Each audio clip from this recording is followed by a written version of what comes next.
Isang araw ang nakakalipas mula nang magtamo ng injury si Kyrie Irving sa kanyang tuhod last game sa Dallas Mavericks kontra sa Kings.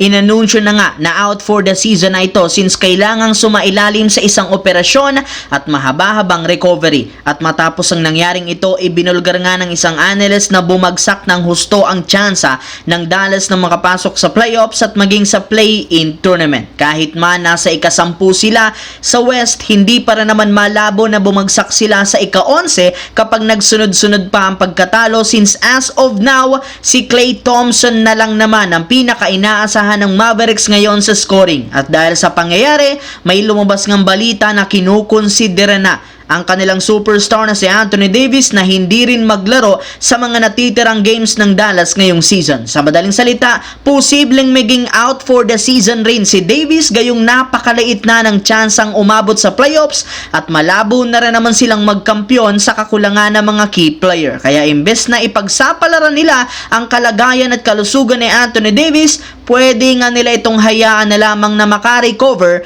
ng matagalan buong season. Samantala, sa kabila nga po ng pagiging undermanned ng Los Angeles Lakers laban sa Pelicans, naging napakagandang simula ng umpisa ni LeBron James na nakuha agad ang 50,000 career points gamit ang kanyang 3-pointer. Sinundan ito ang pag-take over ni Luka Doncic sa opensa nang mag-init ng gusto ang kanyang shooting sa long range na siyang dahilan bakit lumamang agad ng double digit na ikinatuwa ng husto ng napakaraming mga fans. Pero hindi rin naman basta-bastang nagpatalo ang Pelicans nang makadikit ang kanilang talaan na pinangunahan ni Zion Williamson sa pagsalaksak nito sa ilalim. Sadyang mas naging dominated pa rin naman dito sina LeBron James at Luka nang mag-take over na sinabayan pa ng mga nakukuhang lob passes ni Jackson Hayes mula kay Luka Doncic. Kaya sa huli nakuha pa rin ng Lakers ang panalo gamit ang team effort sa opensa at depensa na nagresulta ng sinabi noon ni Luka Doncic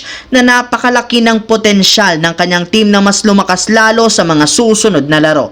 Samantala, bigo na naman muli ang Houston Rockets sa pangalawang game ng kanilang back-to-back laban sa Indiana Pacers 115-102 sa kabila ng pagkakakompleto ng lineup na pinangunahan ni Alperen Sengun na muntika ng magtala ng triple-double, 25 points, 9 rebounds, 7 assists, hindi pa rin naman sapat para manalo. At dahil sa pagkatalo, umabot na sa 3 games ang lose streak at bumagsak sa 37-25 ang win-loss record bilang number 5 sa West. Unti-unti na rin namang nawawala ang momentum na hawak nila simula nang umangat sila sa ikalawang pwesto noon. Sa madaling salita, lumalabas na ang katotohanan na hindi talaga nila kayang manalo laban sa mga legit na contender at nanghihina sila ngayon na sa mga desperadong teams na manalo bago ang regular season. Kaya nangangahulugan lamang nito hindi nagiging sapat ang lineup ngayon para manalo sa kampeonato.